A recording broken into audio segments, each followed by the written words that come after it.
Hey, dreamers, welcome back to your Dream Coach podcast. I'm Shayla Wey, and I'm a small business coach, growth strategist, and believer that your dream life starts the moment you lead like you mean it.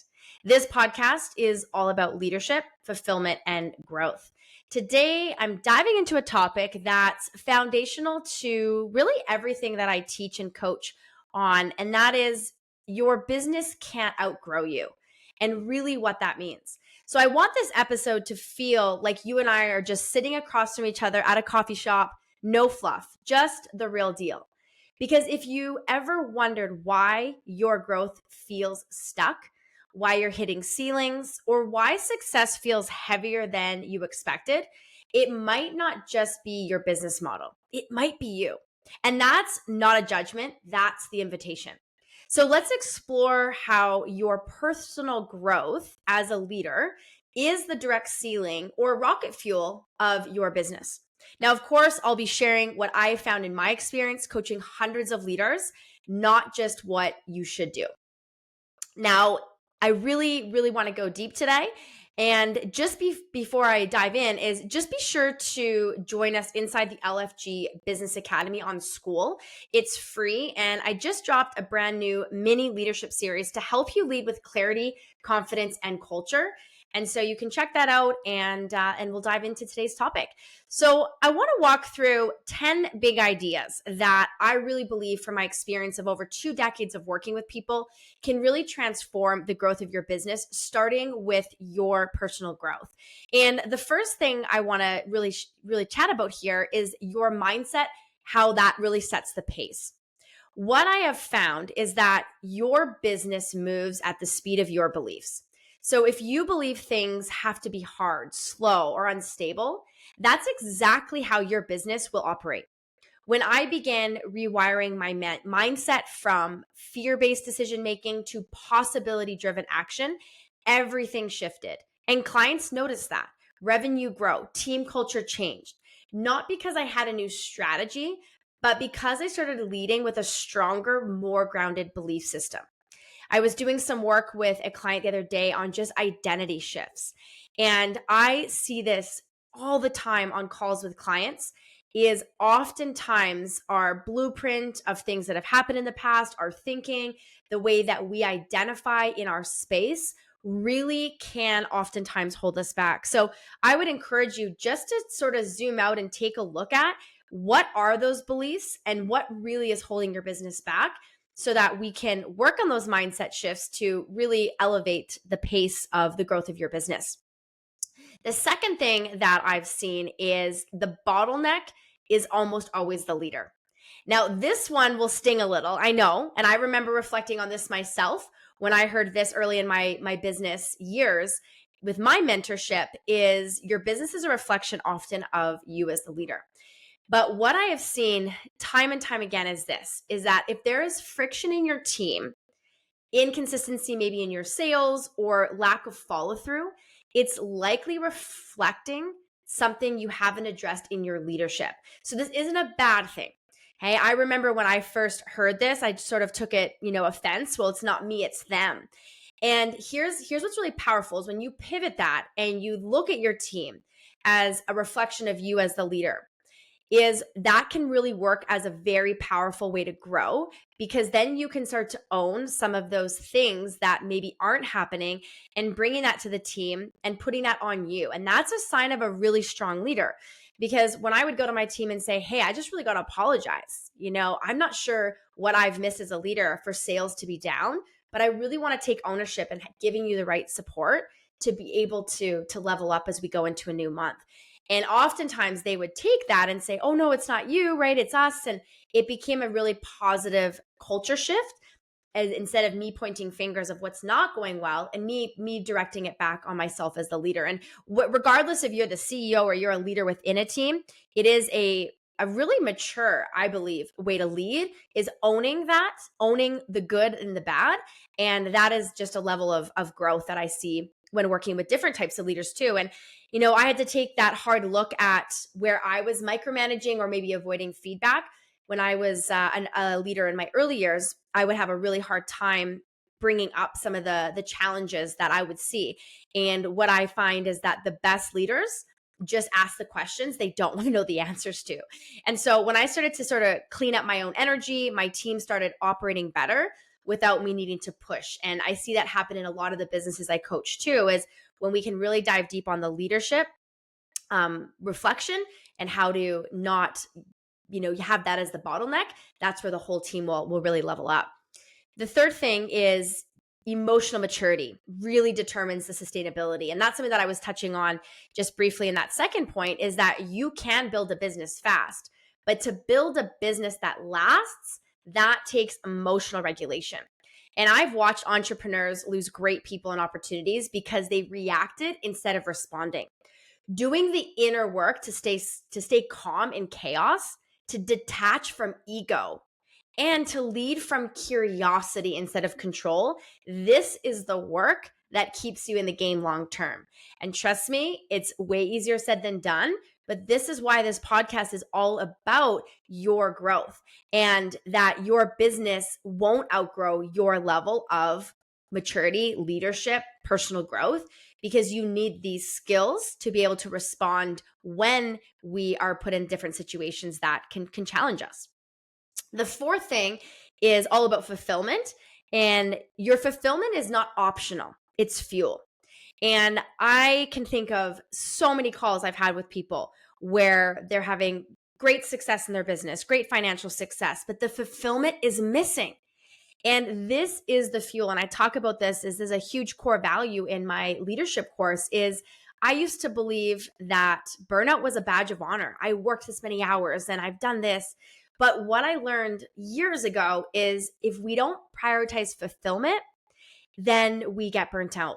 And we have to prioritize fulfillment just as much as productivity. And when we have something we're going after, when we are fulfilled in other ways, we actually get more done. There's more joy. And your dream business is supposed to support your dream life, not just replace it. So when I help clients really start living in alignment and we figure out, well, what is this dream life look like for you? What does excite you outside of the business? With that truth, results improve and you can really like your life again as you're building your business. I had an amazing call just a few days ago with a client where we talked about, she brought up the idea of a work-life balance. And I said, I love that concept, but as we both agreed, that's not really reality. And I brought up this idea of balancing, is that in life and business, we're often balancing different plates. And then we actually continued that conversation and brought in a different word where we talked about integration. And how do we get our business and our life into a way where they're really integrated and they're working together? And I love that. I love the idea of it all being in one big circle, and that sometimes our home life looks a little different than our work life, but they're just integrated and they're working together as we go through different seasons. But fulfillment is really not optional. It's got to be fuel to keep us engaged and ignited as we are building and growing our business to the next level. Number 5 is what you avoid becomes your ceiling. Avoiding those hard conversations like I talked about earlier, systems, delegation, financial tracking, these are all signs that your business has hit a leadership cap. What we track, we can grow. You've heard probably that phrase that our business is going to rise and fall to our systems. And we have to know what our numbers are. We have to look at the facts in order to actually track and grow a business. And these are some really core topics that come up in my coaching calls with people about the leadership with conversations, whether it's systems, delegation, actually tracking data. And we really have to learn and lean into some of this stuff instead of avoiding it, because we can hold ourselves back by staying in the safe zones. And when I started to lean into stuff that I was avoiding, or I help clients do that, that's where the growth happens. Not just as a coach, but as a human, not just as a business owner, but as a person. Number 6 is your energy is your brand. People don't just buy your product. They buy how you show up. And I have found that the most magnetic leaders are not the loudest, flashiest, or busiest. They are the ones that are the most aligned. So if your energy says, I believe in what I'm doing and I know who I'm becoming, people will follow you. People will buy from you. People will invest in you. So it's not about being perfect. It's about being present. And this is why I challenge a lot of my clients to figure out, well, what is your why? And that might seem a little cliche or a little cheesy, but when we know what it is we want and we know why we want it, our how is our business. And it allows us to have the energy that we need to be able to build to the next level. Number 7 is growth requires letting go. Letting go of control, letting go of outdated roles, letting go of doing it all yourself. It's uncomfortable. I've seen this happen with many business leaders where they want to do it all themselves. But what I teach and coach them to do is that delegation isn't about giving up. It's about going up and growing. And the more that we empower others in our businesses, the more that we can, as leaders, can step into our true zone of genius, vision, strategy, culture. It's different hats that we're wearing when we are working in the business versus on the business. So scaling and letting go is a huge key to growing.